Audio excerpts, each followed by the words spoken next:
কত বড় মিথ্যাবাদী ডোনাল্ড ট্রাম্প, ভয়ঙ্কর মিথ্যাবাদী, যিনি এই পর্যন্ত ৩৭ না আজকে সহকারে ৩৮ বার মিথ্যা বলেছে বলে প্রমাণিত হয়েছে এবং এটি আন্তর্জাতিক গণমাধ্যমে একদম পুরোপুরি পুঙ্খানুপুঙ্খভাবে তার মিথ্যাগুলিকে বর্ণনা আকারে দেয়া হয়েছে। কবে, কখন মিথ্যা বলেছেন, বিশেষ করে যে তিনি বারংবার বলেছেন যে ইরান অনুরোধ করছে যেন যুদ্ধ থামানো হয় এবং ডোনাল্ড ট্রাম্পের সম্পূর্ণ দাবিগুলিকে মেনে নিয়ে অতি দ্রুত ইরান চুক্তি সম্পন্ন করতে আসছে। এই ধরনের কথা প্রায় ৩৮ বার বলেছে, যেটি সম্পূর্ণভাবে ভিত্তিহীন এবং মিথ্যা বলে প্রমাণিত হয়েছে। সর্বশেষ আজকে আপনারা জানেন যে এখন থেকে বাংলাদেশ সময়, আমি আজকে শুক্রবার, বাংলাদেশের ১২ তারিখ, ১২ই জুন ২০২৬ শুক্রবার, এই প্রায় ১১টা বাজে সকাল।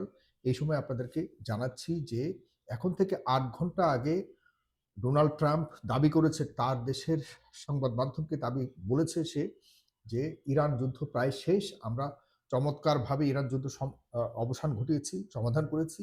আমরা আগামী সপ্তাহে আমার প্রতিনিধি দল জেডি ভ্যান্সের নেতৃত্বে ইউরোপের কোনো একটা দেশে সেই চুক্তি সম্পাদন করতে যাবে, যে চুক্তি আমরা চেয়েছি, এবং চমৎকারভাবে আমাদের সকল দাবি দেওয়া আমরা আদায় করতে সক্ষম হয়েছি। কারণ ইরানের আইআরজিসির সর্বোচ্চ কয়েকজন কর্মকর্তা এবং ইরানের সরকারের কয়েকজন গুরুত্বপূর্ণ প্রতিনিধি ইতিমধ্যে যোগাযোগ করেছে এবং অনুরোধ করছে যে প্লিজ, আমরা তোমার কাছে আত্মসমর্পণ করছি, তোমার কাছে আমরা আসতে চাই, তোমার সাথে আমরা চুক্তি করতে চাই, আমরা তোমাকে ইউরেনিয়াম, আমাদের যে নিউক্লিয়াস প্রোগ্রামস রয়েছে সেটিকে বন্ধ করে দিতে চাই, আমরা কখনোই এই ধরনের নিউক্লিয়াস কোনো প্রোগ্রাম আমরা নিব না, এ ধরনের কথা দিচ্ছি। এর উপরে ভিত্তি করে তোমার সাথে আমরা আলোচনা করতে চাই এবং সেই আলোচনা ইউরোপের কোনো একটা দেশে আগামী সপ্তাহান্তে, মানে হলো আগামী সপ্তাহের শেষের দিকে এই আলোচনাটা করব।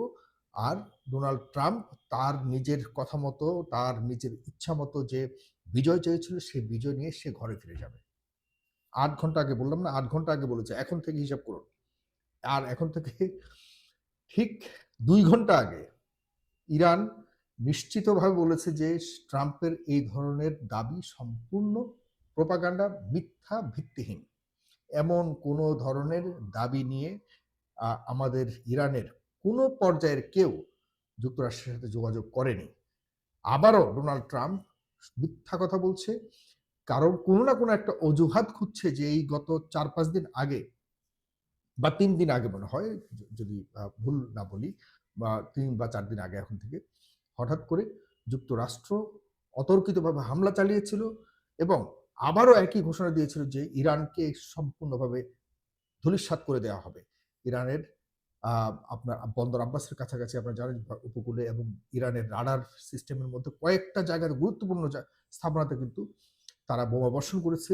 এর প্রেক্ষিতে ইরান ভয়ঙ্করভাবে হামলা চালিয়েছে ১৮টা জায়গাতে, ১৮টা বেসিসের মধ্যে, বা আমেরিকার ঘাঁটির মধ্যে, বিভিন্ন উপসাগরীয় অঞ্চলের যেসব ঘাঁটি রয়েছে এগুলোর মধ্যে ভয়ঙ্কর হামলা চালিয়েছে, বাহারাইনে ভয়ঙ্কর হামলা চালিয়েছে।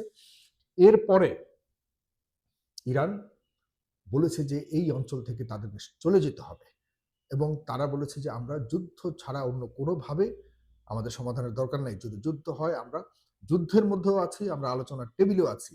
এটি আব্বাস আরাকচি, ইরানের পররাষ্ট্রমন্ত্রী, স্পষ্টভাবে বলেছেন এবং কন্টিনিউয়াসলি তারা যুদ্ধ করে যাচ্ছে। ইভেন খুব দামি একটা হেলিকপ্টার আপনার হরমুজ প্রণালীর উপরে যখন প্রদক্ষিণ করছিল, যুক্তরাষ্ট্রের সেই হেলিকপ্টারকে তারা ধ্বংস করেছে। এর প্রেক্ষিতে ডোনাল্ড ট্রাম্প বলেছে গতকালকে রাতে, তিনি বলেছেন যে খার্গ আইল্যান্ড, মানে ইরানের সবচেয়ে গুরুত্বপূর্ণ যে খার্গ আইল্যান্ড দিয়ে ইরানের যত ব্যবসা বাণিজ্য সবকিছু ওই দিক থেকেই সবচেয়ে বেশি পরিচালিত হয় এবং প্রায় তাদের দেশের রপ্তানি করা যত তেল থেকে শুরু করে ৯০% রপ্তানি ওই আইল্যান্ড থেকে হয়। সেই খার্গ আইল্যান্ডকে বলেছে আমরা আজকে রাতে খার্গ আইল্যান্ড দখল করব, ডোনাল্ড ট্রাম্প গতকালকে বলেছে। ঠিক আজকে কিছুক্ষণ আগে বলেছে যে আমরা একটা সমাধানে পৌঁছে গেছি, সুতরাং আমরা কোনো যুদ্ধে নাই, এই যুদ্ধ শেষ, আমরা আমাদের যে লক্ষ্যবস্তু ছিল সেটিকে আমরা অর্জন করেছি এবং ইরান আমার কাছে এসছে, ইরানের পক্ষ থেকে বারবার আমার সাথে যোগাযোগ করা হচ্ছে। এই আশা করি আর আমাদের যুদ্ধ করার প্রয়োজন হবে না। আমি আজকে একটু আগে সিএনএন একজন মানে যুদ্ধ অ্যানালিস্ট তিনি বলছিলেন যে দেখেন এই পর্যন্ত ৩৭ বার ডোনাল্ড ট্রাম্প যুক্তরাষ্ট্রের মানুষকে বোকা বানিয়েছে। এই এবার সহকারে ৩৮ বার হলো সে মিথ্যা বলেছে। আসলে কোনো কিছুই সঠিক নয়। আগামী সপ্তাহে আজকে কি বার দেখেন, মিলগুলি দেখেন। আজকে হলো শুক্রবার, রাইট? শুক্রবার হলো ওখানকার শেষ অফিসিয়াল ডে। শেষ অফিসিয়াল ডেগুলির মধ্যেই তো সবসময় ডোনাল্ড ট্রাম্প হুট করে মার্কেটটাকে বাড়িয়ে দেয়, উপরের দিকে উঠিয়ে দেয়। আবার মানে শনিবার রোববার তো বন্ধ থাকে শেয়ার বাজার, ব্যাস এই অবস্থাতে তার যত বিজনেস আছে সব কিছুকে সে নিয়ে গিয়ে আবার সোমবার থেকে তার পাগলামি শুরু হয়। এই বিষয়গুলি সম্পূর্ণ শেয়ার বাজারকে তার নিয়ন্ত্রণে রাখবার জন্য এবং তার যে আশপাশের পাঁচাটা ব্যবসায়ীরা রয়েছে, এটি তারা পুরো পৃথিবীর মানে সবচেয়ে বড় শেয়ার মার্কেট হলো যুক্তরাষ্ট্রে। প্রতি ঘন্টায় বিলিয়ন বিলিয়ন ডলারের শেয়ার লেনদেন হয়। এই বাজারটা নিয়ন্ত্রণ করতে পারলে ইতিমধ্যে ডোনাল্ড ট্রাম্প তার যে ব্যক্তিগত সম্পদ এটি প্রায় কয়েকশো গুণ বাড়িয়ে ফেলেছে। তার যে সাঙ্গপাঙ্গ বড় বড় বিজনেসম্যানরা রয়েছে, সে তো আসলে বেসিক্যালি বিজনেসম্যান, সে তো রাজনীতিবিদ না। সে রাজনীতিটাকে বিজনেসের মতো করেই দেখছে এবং এটিকে বিজনেস হিসেবেই সে ডিল করছে।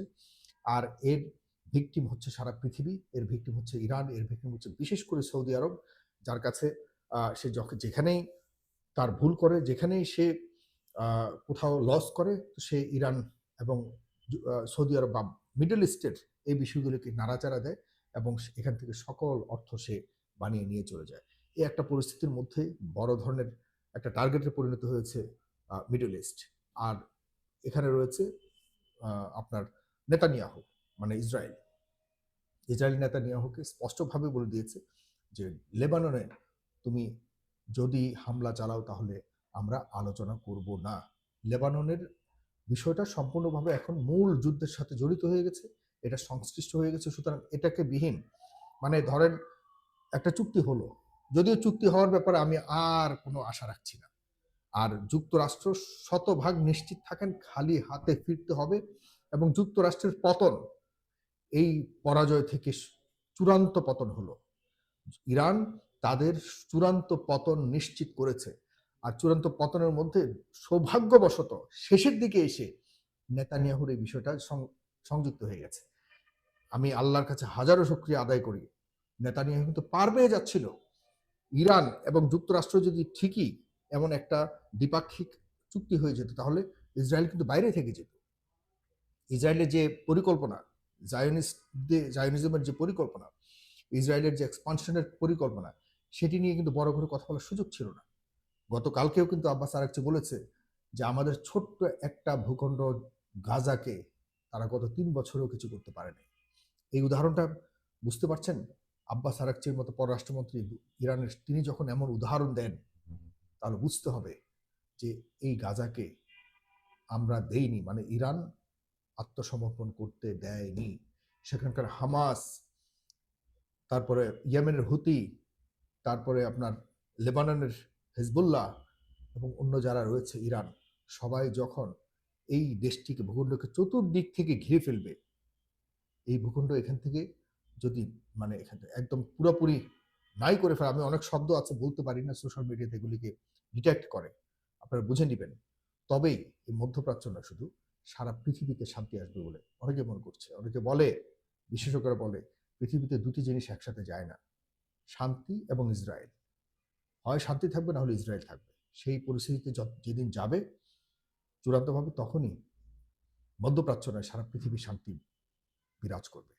আর এটি যদি এই কয়েকটি চারপাশের যে কয়েকটি শক্তির কথা বললাম তারা যদি একসাথে হয়ে এখান থেকে মূল উৎপাটন করতে পারে, তাহলে আমরা মানে কি বলবো, মুসলিমদের একটা নতুন পৃথিবী দেখতে পাবে। ধন্যবাদ সবাইকে, দোয়া করবেন ইরানের জন্য। ইরান তার নিজস্ব জায়গা থেকে এক বিন্দু পরিমাণও সরেনি, সম্পূর্ণভাবে প্রপাগান্ডা মিথ্যা বলছে যুক্তরাষ্ট্র আসলে কোনো না কোনো একটা অজুহাতে এখান থেকে চলে যাওয়ার জন্যই সে চাচ্ছে। এখন ওই আগের যুক্ত নাই, যা বলবে তাই বিশ্বাস করবে ব্যাপারটা তা না। সুতরাং আমরা সাথে সাথেই কিন্তু ইরানের অবস্থানও জানতে পারছি, যে কারণে সে একটা মানে চিপার মধ্যে আটকে গেছে।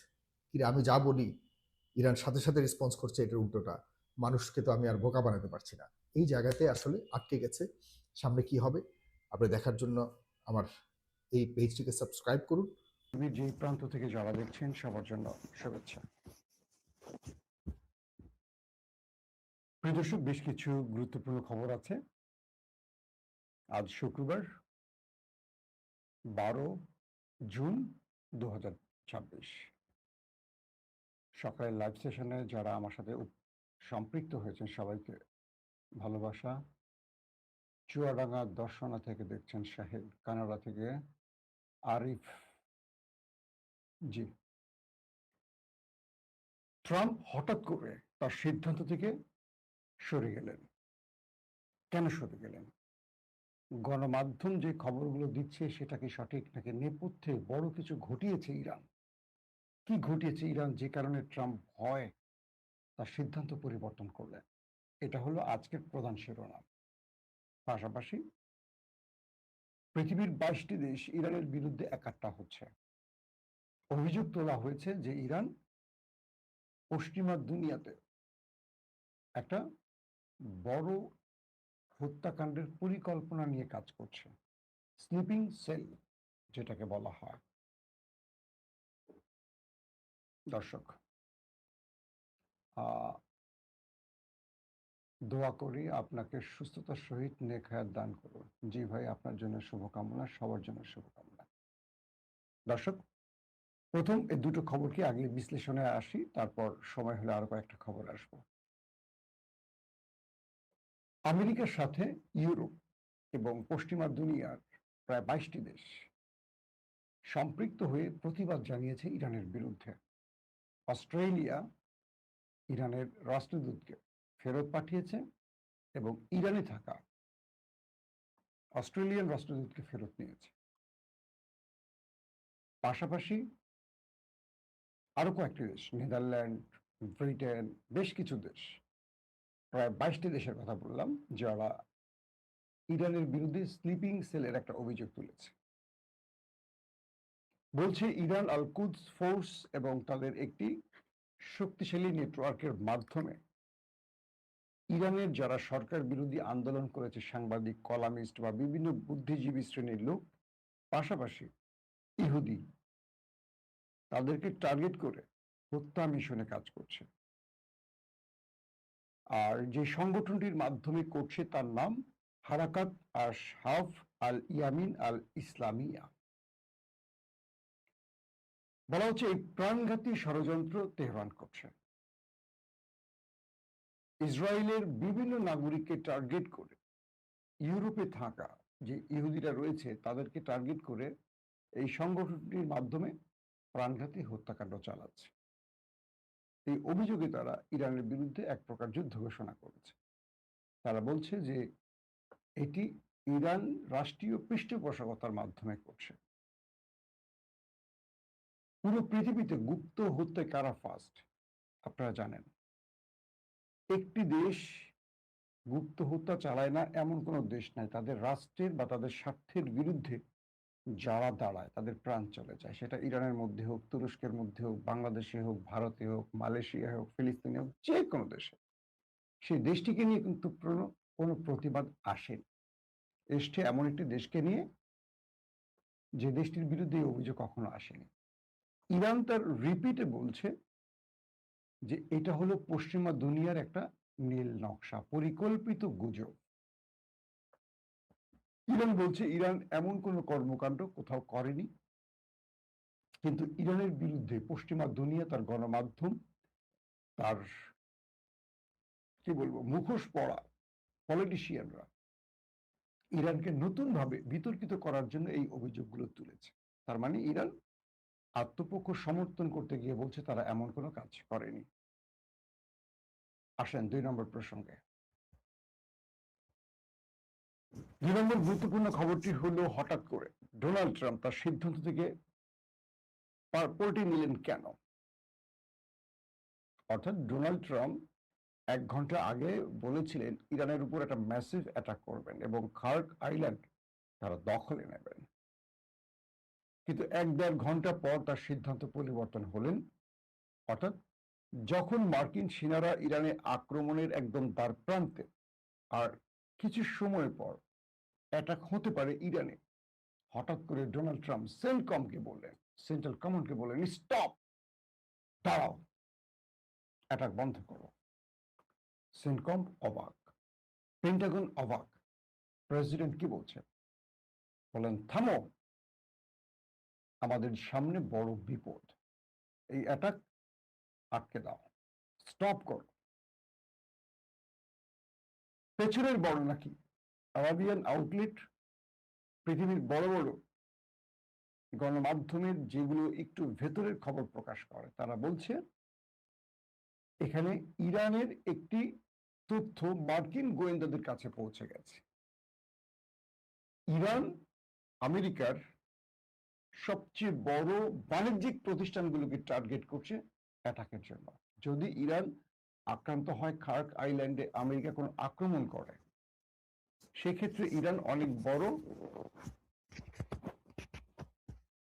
অ্যাটাক চালাবে পুরো মধ্যপ্রাচ্য জুড়ে। মার্কিন প্রত্যেকটি প্রতিষ্ঠান, আমেরিকান ব্যাংক, ইলন মাস্কের প্রতিষ্ঠান, অ্যামাজন, তাদের মার্কেটিং প্রতিষ্ঠান, তেল রপ্তানি আমদানি কেন্দ্রিক প্রতিষ্ঠান, গ্যাস কেন্দ্রিক প্রতিষ্ঠান, তাদের যতগুলো প্রতিষ্ঠান আছে, আমেরিকার প্রচুর প্রতিষ্ঠান এই মধ্যপ্রাচ্য জুড়ে আছে, জানেন আপনারা। এই প্রত্যেকটা প্রতিষ্ঠানকে টার্গেট করছে ইরান, প্রথম। 2 নম্বর, শুধু মধ্যপ্রাচ্য নয়, মধ্যপ্রাচ্যের বাইরে ইরানের কাছাকাছি যে রাষ্ট্রগুলো আছে, বা ইরানের কাছাকাছি না, ইরানের মিসাইল রেঞ্জের মধ্যে যেগুলো আছে, এগুলো প্রত্যেকটি ইরান টার্গেট করছে। এবং ইরানের ভেতর থেকে মার্কিন গোয়েন্দারা যে তথ্যটি আরো পেয়েছে, সেটা হলো ইরান বলছে যদি আমেরিকা ইরানের তেল ক্ষেত্র ধ্বংস করে, তাহলে মধ্যপ্রাচ্যের কোনো দেশের তেল ক্ষেত্র থাকবে না, পুরো পৃথিবী তেলের সংকটে পড়ে যাবে, সেই ব্যবস্থা ইরান করে ছাড়বে। অর্থাৎ আরব রাষ্ট্রগুলোর মধ্য থেকেই তো মোটামুটি পৃথিবী জুড়ে তেল যায়, এই প্রতিটা তেলের ডিপোগুলোকে জ্বালিয়ে দিবে ইরান। মানে একটা বড় সড়ো পরিকল্পনা করেছে। এই তথ্যটা ইরানের কি বলে, ইরানে থাকা এজেন্সির মাধ্যমে সিএর কাছে পৌঁছে গেছে, সে পেন্টাগনকে জানিয়েছে। নাম্বার 1। নাম্বার 2, যদি ইরানে আক্রমণ হয়, খার্ক আইল্যান্ডের থেকে প্রায় 80% তেল, মানে ইরানের যে 100% তেলের 80% খার্ক আইল্যান্ড থেকে রপ্তানি করা হয়। এখানে অনেকগুলো প্রতিষ্ঠান আছে যারা চীনের, সরাসরি চীনের সাথে কাজ করে। চীন এবং রাশিয়া তারা স্পষ্ট হোয়াইট হাউসকে বার্তা দিয়ে দিয়েছে, যদি ইরান আক্রান্ত হয় বা খার্ক আইল্যান্ডে কোনো অ্যাটাক হয়, চীন প্রকাশ্যে মাঠে নামবে। চীন আর কোনো রাগডাক থাকবে না। রাশিয়া একই অবস্থায় প্রেসিডেন্ট ট্রাম্পকে বার্তা পাঠিয়েছে। অর্থাৎ রাশিয়া চীনের পক্ষ থেকে দুটো বার্তা চলে গেছে, ভ্লাদিমির পুতিন এবং শি জিনপিং এর পক্ষ থেকে চলে গেছে ডোনাল্ড ট্রাম্পের কাছে। তারা বলছে এই অঞ্চলের প্রত্যেকটি জাহাজে হিট করা হবে। এবং আরো তথ্য গেছে আমেরিকার কাছে বা প্রেসিডেন্ট ট্রাম্পের কাছে, গালফ অফ ওমান থেকে শুরু করে উপসাগরীয় অঞ্চল, ভারত সাগর আশপাশে, লোহিত সাগর, যতগুলো সাগর আছে যেখানে মার্কিন কোনো জাহাজ আছে, একটাও রেহাই পাবে না। অর্থাৎ একটা খার্ক আইল্যান্ড কেন্দ্র করে পুরো ইরান, আমেরিকা তার মিসাইলের মধ্যে বা ইরানি মিসাইলের নিয়ন্ত্রণে আছে এমন কোনো কেন্দ্র ছাড়বে না, কারণ এটা ইরানের অস্তিত্ব। একটা দেশ এতগুলো নিষেধাজ্ঞার পরও টিকে আছে, বেঁচে আছে এই তেল এবং গ্যাস বিক্রির মাধ্যমে। সেই তেলের 80% বা 85% এই খার্ক আইল্যান্ডের। এটা হলো ইরানের প্রাণ। এটা আক্রান্ত হলে ইরান পুরো মধ্যপ্রাচ্য জ্বালিয়ে দিবে, সেই প্রস্তুতি নিচ্ছে। কয়েক হাজার মিসাইল একসাথে ইরান লঞ্চ করবে, এমন ঘোষণা ইরানের পক্ষ থেকে আসছে বা প্রস্তুতির খবর আমেরিকা জেনেছে। ডোনাল্ড ট্রাম্পের গলা শুকিয়ে গেছে।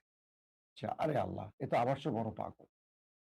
পৃথিবী জানে ডোনাল্ড ট্রাম্পই একমাত্র পাগল, এর চেয়ে বড় পাগল দেখি ইরানি জাতি। ওরা মরবে, কিন্তু একা মরবে না, সবাইকে নিয়ে মরবে। সেন্টকমকে বলল, স্টপ, দাঁড়াও, একটু ওয়েট করো। পাশাপাশি তুরস্ক, মিশর, পাকিস্তান, সৌদি আরব, আরব আমিরাত, কাতার একসঙ্গে ডোনাল্ড ট্রাম্পকে টেনে ধরল। আমার থাম্বনেইলে দেখছেন ছবিটা না? টেনে ধরলো।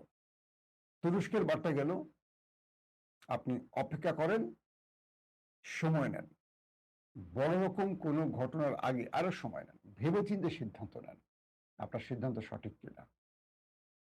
মিশর বলল, এই অঞ্চলে যে আগুনটা এখন লাগবে, এই আগুন আমেরিকা আপনি নেভাতে পারবেন না। আসেন আমরা ডিলে যাই। পাকিস্তানের ফিল্ড মার্শাল আসিফ মনির বললেন, যুদ্ধ করা তো যাবে, হাতে সময় আছে, কিন্তু একটা বড় ধ্বংসের হাত থেকে বাঁচতে হলে আরেকটু সময় আমাদের নেওয়া উচিত, ভেবেচিন্তে কাজ করা উচিত। এরকম এক একজনের পক্ষ থেকে এক একটা বার্তা গেল, যে বার্তার ফলে ট্রাম্প দাঁড়ালেন। যদিও ট্রাম্প বলছেন যে ইরানের পক্ষ থেকে আমাকে আরেকটি প্রস্তাব দেওয়া হয়েছে, এটা পুরো বাকওয়াস, ভুল। ইরানের পক্ষ থেকে বলা হয়েছে এমন কোন বার্তা আমরা ট্রাম্পকে তো দূরের কথা আমেরিকার কাউকে দেইনি। আমরা বরং ট্রাম্পের প্রস্তুতির জন্য আমরা আমাদের প্রস্তুতি নিয়েছি। ট্রাম্প যা করবে আমরা কি করব এইটার মধ্যেই আমরা সীমিত। ব্যাকগ্রাউন্ডে আমরা কাউকে কোনো বার্তা পাঠাই না। এই মুহূর্তে সৌদি আরব, কাতার, আরব আমিরাত তারা বলছে যে আপনি লড়াইটা করবেন, কিন্তু ইরান তো আমাদের দেশগুলোকে ধ্বংস করে ফেলবে। এটা সমাধান কি? আপনি কি পারবেন আমাদের রক্ষা করতে? পারছেন? প্রথম 40 দিনে? প্রথম 40 দিন তো আমরা আপনাকে অনুমতি দিয়েছিলাম আক্রমণের জন্য, কিন্তু আপনি পারেননি। আপনি নিজেকে রক্ষা করতে পারেননি, আমাকে রক্ষা করবেন কি? আপনার ঘাঁটিগুলো তো সব ছেঁড়া বেড়া করে ফেলছে ইরান মিসাইল মেরে। যে নিজের ঘাঁটি রক্ষা করতে পারে না, বিমান ঘাঁটি রক্ষা করতে পারে না, ইভেন যে যার প্রতিরক্ষাকে রক্ষা করতে পারে না। প্রতিরক্ষা ব্যবস্থা কি? এয়ার ডিফেন্স সিস্টেম, যেটা দিয়ে মিসাইল ধ্বংস করবে সেটাকে ইরান ধ্বংস করে ফেলছে। গতকালকের খবর, প্যাট্রিয়ট ধ্বংস করে ফেলছে। যে প্যাট্রিয়ট থার্ড দিয়ে ইরানের মিসাইল ইন্টারসেপ্ট করবে আমেরিকা, সেগুলোর ব্যাটারি ধ্বংস, সেগুলোর রাডার সিস্টেম ধ্বংস করে ফেলছে। বাহরাইনের রাডার সিস্টেম, আর্লি ওয়ার্নিং সিস্টেমগুলি ধ্বংস করেছে। জর্ডানে তাদের F-16, F-15, F-35 এর হ্যাঙ্গার ধ্বংস করে ফেলছে, অনেক বিমান ধ্বংস করে ফেলার দাবি করছে IRGC। তো এই পরিস্থিতিতে আপনি এই যুদ্ধে আরবকে আর পড়াবেন না, অর্থাৎ পুরো আরব পেছন থেকে ট্রাম্পকে টেনে ধরছে। ট্রাম্প পড়ে গেছেন মহাবিপদে।